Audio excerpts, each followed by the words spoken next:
मित्रांनो, मालिकेमध्ये पुन्हा एकदा एक जबरदस्त ट्विस्ट आला आहे. उदय परत यावा यासाठी सुलक्षणाने देवाकडे साकडं घेतलं आहे आणि त्याचबरोबर कावेरीने सुद्धा सुलक्षणाच्या बाबतीत एक खूप मोठी शपथ घेऊन अग्निपरीक्षा द्यायचं ठरवलंय. आता जी डेड बॉडी सापडली होती त्या डेड बॉडीला प्लांट करणारी, धर्माधिकारींच्या काळजावरती घाव घालणारी अमृताच होती. त्यांच्या वाईटावर टपलेली अमृता आहे हे सत्य कावेरीला समजलं आहे. आणि नेमकं झालंय असं की अमृताने पैसे चारून ज्या माणसाला ती कामगिरी सोपवली होती त्या माणसाला नेमकं यश घरी घेऊन आलं आहे. यमुनाचा नवरा मोहित, त्याच्या साथीने कावेरीने आता त्या माणसाला पकडलं आहे. आता बघूयात की अमृताचा खरा काळा कपटी चेहरा कावेरी सगळ्यांच्या समोर कशी आणते आणि देवी आई सुलक्षणाच्या हाकेला धाव देते का, पाहणार आहोतच. कोण होतीस तू, काय झालीस तू, मालिकेच्या आजच्या 18 ऑगस्टच्या भागात. अमृता फोनवरती माधवीशी बोलत असतानाच ती सुडाची भाषा करत असते. इतक्यातच नेमकी कावेरी येते. आता कावेरीने तर काही ऐकलेलंच नसतं. जेव्हा ती अमृताला विचारते की कोणाशी बोलताय तेव्हाच अमृता सावध होते. कावेरीचं लक्ष त्या चकत्यांकडे जाते आणि तिला धक्काच बसतो. तिला वाटतं की बहुतेक तिचा संशय खरा आहे. या सगळ्या कारस्थानाचे सूत्रधार अमृताच आहे. परंतु जेव्हा कावेरी अमृताला विचारते की हे काय आहे तेव्हा अमृता हसून उत्तर देते, ते होय, ते काय आहे, यामिताईने स्टोरूममधून काही सामान बाहेर काढलं होतं. बहुतेक त्याच्याच सोबत आलं असेल, ते माहीत नाही मला. आता कावेरी तिच्याकडे एकटक पाहत असते. अमृताच्या भेदरलेल्या नजरेतच सगळं ओळखायला हवं होतं कावेरीने. कावेरी गुपचूप तेथून निघून जाते. ती जात असतानाच अमृता प्रचंड घाबरलेली. कावेरी बाहेर जाऊन थांबते आणि परत त्या चकतीकडे पाहत विचार करते की यामागे जर अमृता नाही तर मग कोण आहे नक्की. सत्य समोर असून सुद्धा कावेरी ती पाहूच शकत नाही. अमृता स्वतःच्या रूमचा दरवाजा पुन्हा लावून घेते. त्यानंतर दुसऱ्या दिवशी हवालदार धर्माधिकारींच्या घरी येतात. तेव्हा विद्या त्यांची भेट घेते. हवालदार सांगतात की काल आम्हाला जी डेड बॉडी सापडली होती ना त्याच्याभोवती काही वस्तूही भेटल्या होत्या. म्हणजे ती डेड बॉडी तर उदय धर्माधिकारी यांची नव्हती, परंतु ज्या काही वस्तू आहेत ना त्या त्यांच्या आहेत, त्याच द्यायला आलो असल्याचे सांगतात. त्या वस्तू हवालदार विद्याच्या हाती सोपवतात आणि त्यानंतर विद्या तिथे सही करते. त्या वस्तू घेऊन जाते ती कावेरीकडे. कावेरी किचनमध्ये काम करत असताना विद्या हाक मारून जवळ बोलावून घेते आणि तिला सांगते की या उदय भाऊजींच्या वस्तू. कावेरी थरथरत्या हाताने तो बॉक्स आपल्या हातात घेते. विद्यासुद्धा तितकीच घाबरलेली असते. आता त्या वस्तू उघडून बघण्याच्या पूर्वीच कावेरीची अचानक नजर जाते ती देवी आईकडे आणि तिला तिथलाच दिवा फडफडताना दिसतो. तेव्हा तिला मोठा धक्काच बसतो. विचार करते, हा दिवा अचानक का फडफडतोय, हा नक्की काय संकेत देण्याचा प्रयत्न करते देवी आई. त्यानंतर घाबरतच थरथरत्या हाताने ती त्या बॉक्समधून सापडलेल्या वस्तूंपैकी उदयचं पॉकेट पाहते. जेव्हा ते पॉकेट बघते तेव्हा ती हादरूनच जाते, कारण त्या पॉकेटात असतो तो उदयसोबत काऊच्या ऐवजी याच कावेरीचा फोटो आणि धक्काच बसतो तिला. तेव्हाच कावेरीच्या मनात संशयाची पाल चुकचुकते. मी आणि उदय भाऊजींचा फोटो, हे शक्यच नाहीये. नक्कीच या सगळ्याच्या मागे कोणीतरी दुसरीच व्यक्ती आहे. पूजेच्या वेळी माच्या विश्वासाला तडा जावा, यशचा धीर खचावा असं कोणाला तरी वाटत होतं. म्हणजे हे सगळं कोणीतरी मुद्दाम करतंय. कावेरी योग्य मार्गावरती असते. राहून राहून प्रत्येक वेळी कावेरीचा संशय का कोण जाणे अमृताकडेच वळत असतो. आता जेव्हा ती विचार करते की या सगळ्यांच्या मागे कोण आहे, अमृता तर नसेल ना, आणि योगायोगाने नेमकी अमृताच तिथे येते. अमृताला पाहून कावेरीला धक्का बसतो. अमृता निमूटपणे तेथून कावेरीच्या मागून वळण मारून किचनमध्ये तर निघून जाते आणि त्यानंतर ती किचनमध्ये निघून जाते तेव्हा कावेरी तिरका तिच्यावरती कटाक्ष टाकते. अमृता तिच्याकडे मागे वळून पाहते. तेव्हा विद्या कावेरीला विचारते की वहिनी काय झालं.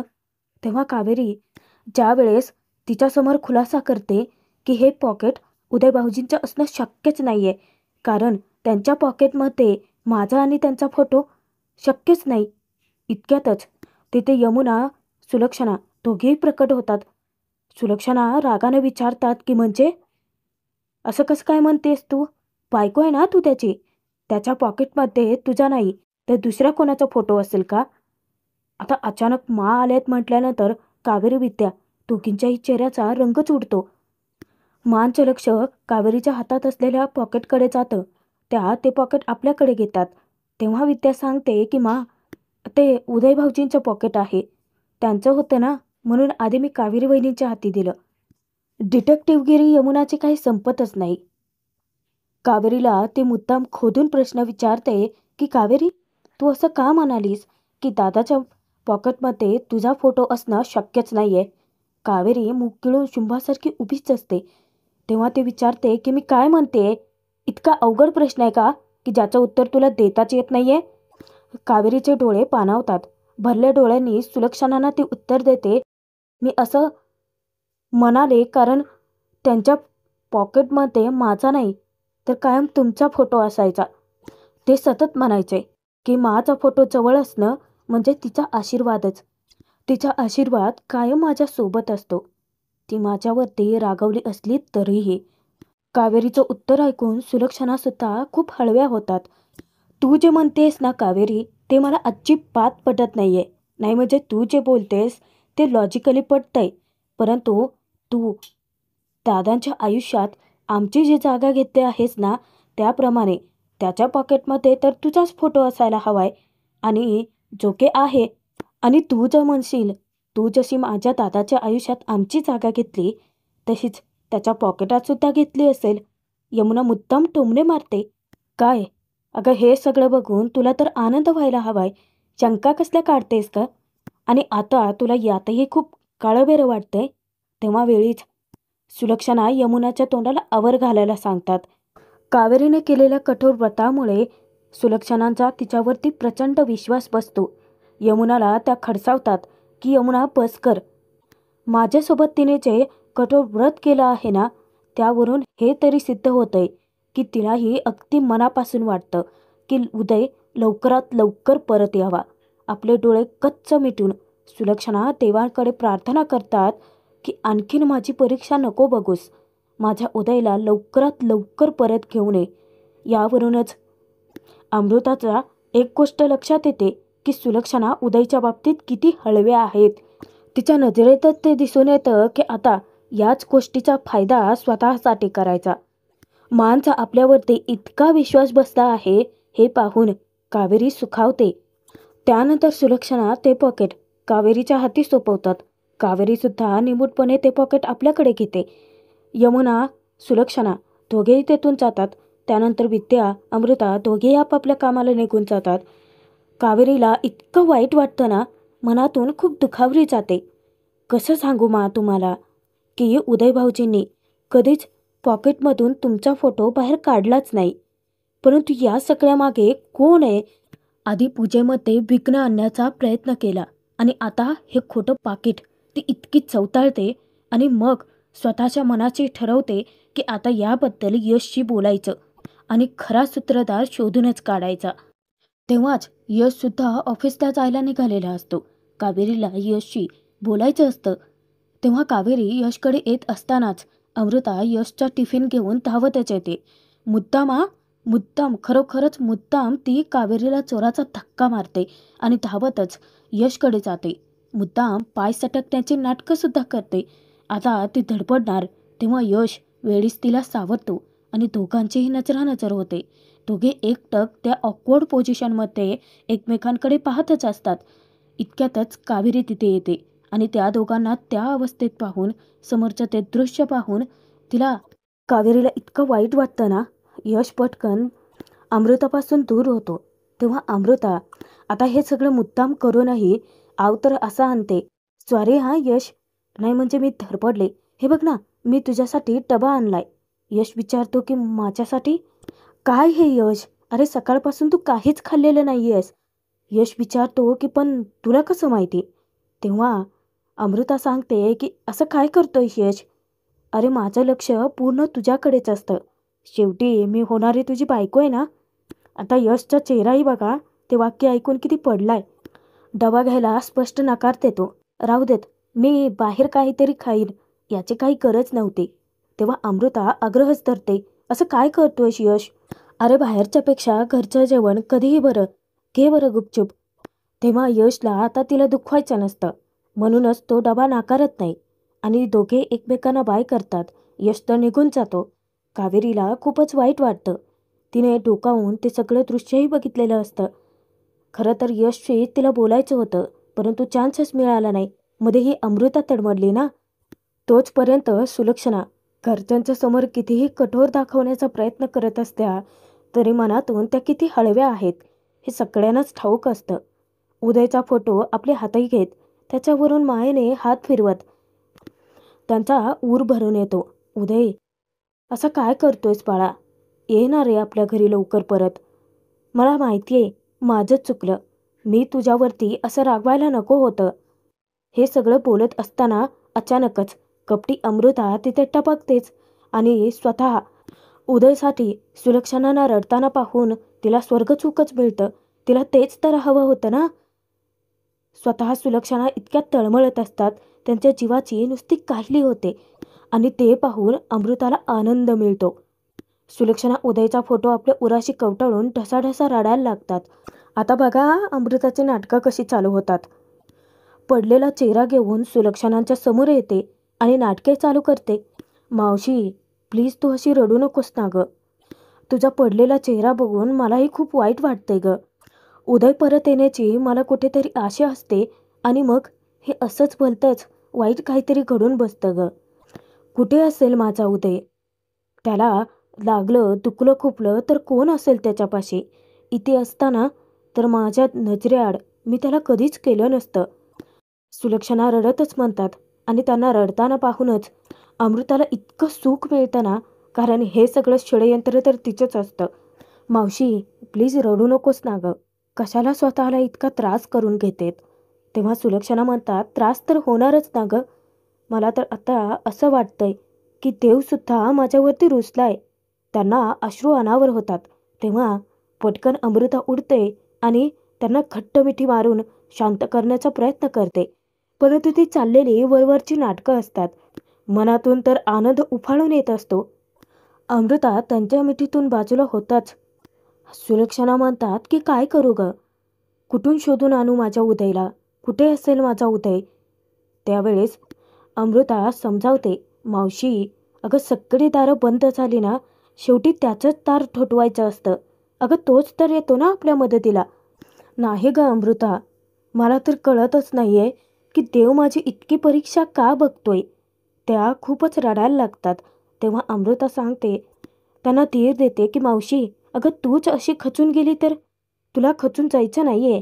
तुमच्यासारख्या आयांनी असं खचून जायचं नसतं. जर तूच अशी खचून गेली तर बाकीच्यांनी कुणाकडे बघायचं? अमृता सांत्वन करत असताना एक लाख मोलाचं वाक्य बोलून जाते, जे की सुलक्षणांच्या मनाला पडतं. मावशी, तू जर का मनात आणलंस ना, तर त्या देवाला सुद्धा तुझं ऐकायला भाग पाडशील. तेव्हा सुलक्षणा आत्ता कुठे शांत होतात, परंतु अमृताच्या मनात कपटी कारस्थानी विचार चालूच. माझ्या साधनासाठी मी आणि माझ्या आईने गाळलेल्या प्रत्येक अश्रूच्या थेंबाचा बदला घ्यायला आले मी. माझ्यावर असलेला तुझा हा विश्वास बरबाद करणार आहे तुला. तोचपर्यंत त्या पाकिटाचं गूढ कावेरीला शोधून काढायचं असतं. तिचा एक गोष्ट तरी चांगलीच लक्षात आलेली असते की ती डेड बॉडी कोणीतरी प्लांट केली होती आणि ते पॉकेट तिथे ठेवलं होतं. पण कोण आहे की धर्माधिकारींच्या वाईटावरती टपून बसले? तो सूत्रधार तिला शोधायचा असतो. अक्षरशः विचार करून करून कावेरीचं डोकं भंडावून गेलेलं असतं. आता यामध्ये यशलाही काही इन्व्हॉल्व करता येत नाही आणि तेव्हाच तिच्या डोक्यात प्रकाश पडतो. यमुनाचा नवरा मोहित, अरे तो तर पोलीस ऑफिसर आहे ना, तो तिची मदत करूच शकतो की. म्हणूनच कावेरी लगेचच त्याला कॉल करते आणि घडला सगळा प्रकार ती त्याच्या कानावरती घालते. तिला संशय आहे हे सुद्धा सांगते. चला, एक काम तर कावेरीने फत्तेच केलं. कदाचित त्या डेड बॉडीला पाहिलेला तो माणूसच आपल्याला काहीतरी माहिती देऊ शकतो. तुमच्याकडे त्याचा फोटो, ॲड्रेस काहीतरी असेलच ना. तुम्ही मला पाठवू शकता का? मी बोलते ना त्यांच्याशी, असं सांगून कावेरी फोन ठेवून देते. इतक्यातच कावेरी जोराची ढचकते, कारण तिला घंटाचा जोरजोराचा आवाज ऐकू येतो. बाहेर सुलक्षणांनी आता देवाचा धावा करायला सुरुवात केलेली असते. तिथेच अमृता, विद्या, काकू, यमुना सुद्धा हजर असतात. त्या सगळ्याच जणी अवाक होऊन सुलक्षणांकडे पाहायलाच लागतात. घंटा वाजवत असताना सुलक्षणा ओक्साबोक्शी रडतात. देवाला त्या जाब विचारत असतानाच कावेरी तिथे पोहोचते. त्या विचारतात की देवी आई, आजपर्यंत तुझ्या कोणत्याच कार्यात कधीच कसूर ठेवली नाही मी. तू आमच्यावरती टाकलेलं प्रत्येक संकट प्रारब्ध म्हणूनच स्वीकारलं मी. परंतु आज तुझ्यापुढे पदर पसरते ही आई. लहान बाळ म्हणून मी तुझ्यापुढे हट्ट धरते. जागी हो देवी आई, जागी हो, असं धावा करतच सुलक्षणा परत घंटानाद चालू करतात. तेव्हा सर्वांनाच मोठा धक्का बसलेला असतो आणि सुलक्षणांना असं रडताना तडपडताना पाहून अमृताच्या आत्म्याला सुखच मिळतं. जागी हो देवी आई, जागी हो. अगं, मला वाटलं होतं की माझ्या मातृत्वाची नाळ घट्ट आहे. माझ्या काळजाचा तुकडा, माझ्या पोटचा गोळा उदय. मला कधीच वाटलं नव्हतं की तो माझ्यापासून इतका दूर जाईल. परंतु आज आज तो माझ्यापासून दूर गेलाय ग देवी आई. तो कुठे आहे, कसा आहे, काहीच माहिती नाही आहे. सुलक्षणा गणरायाकडे साकडं घालतात की हे गणराया, या चतुर्थीपर्यंत माझ्या उदयला घरी परत घेऊन ये. जर का तू माझ्या उदयला परत नाही आणलं ना, तर मी तुझा डोंगर चढून तुझ्या पायावरती डोकं आपटेन. सुलक्षणांनी असं साकडं घालता क्षणी सर्वच जणी हादरतात आणि अमृताला तर विश्वासच बसेनासा होतो. आज माझं मातृत्व पणाला लागलं आहे. तुझ्यापुढे पदर पसरते, भीक मागते. माझ्या लेकराला परत घेऊन ये. त्या खूप कळवळीने, आत्मीयतेने देवाकडे प्रार्थना करतात आणि एका आईची हाक देवाला तर ऐकावी लागणारच ना. परत त्या जोरजोराचा घंटानाद चालू करतात. तेव्हा विद्या, काकू, यमुना, आपली कावेरी सर्वच जणी हादरलेले असतात. आता सुलक्षणांना शांत कसं करावं, त्यांना कसं समजवावं, काहीच कोणाला सुचेनासं होतं. तेव्हाच तेव्हाच अमृताच्या मनात कपटी विचार, कपटी भावना चालू असते की असेच असेच अश्रू या घरातल्या प्रत्येकाच्या डोळ्यात मला बघायचे आहेत. आणि त्याचीच सुरुवात या सुलक्षणापासून होते. सुलक्षणांची झालेली वाईट अवस्था पाहून कावेरीला मोठा धक्का तर बसतोच. तेव्हा ती स्वतःला एक वचन देते. स्वतः देवाच्या साक्षीने शपथ घेते, माझी ही परीक्षा आजपासून माझी अग्निपरीक्षा आहे. मी त्यांना असं हरताना नाही बघू शकत. मानच्या डोळ्यात मी कधीच पाणी नाही येऊ देणार. शप्पास कावेरी. आता अमृता आणि कावेरी दोघींमध्ये अटीतटीचाच सामना आहे. एकमेकींच्या विरोधात आहेत. एकमेकींना जरी माहिती नसलं तरी सुद्धा कावेरी काही अमृताला जिंकू नाही देणार. आजचा भाग जरी संपला असला ना, तरी पुढील भागामध्ये जबरदस्त ट्विस्ट आलेला आहे.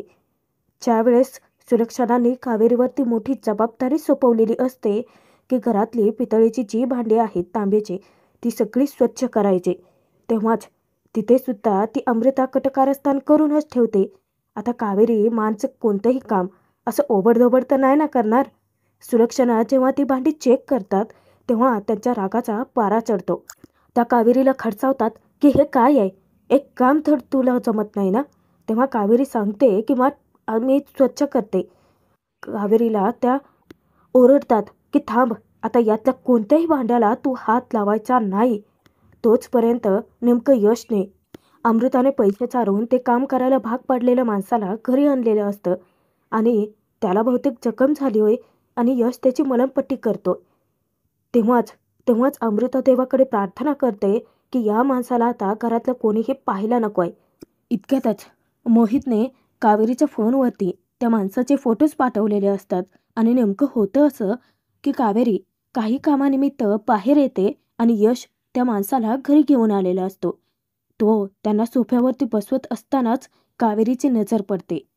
आता काय होईल मित्रांनो, या सगळ्याची कारस्थान ची सूत्रधार अमृताचा आहे. हे सत्य कावेरी कशी आणेल सगळ्यांसमोर? कावेरी पाहिल का त्या माणसाला? सत्य येईल का उघडकीला? येणाऱ्या भागात पाहणारच आहोत.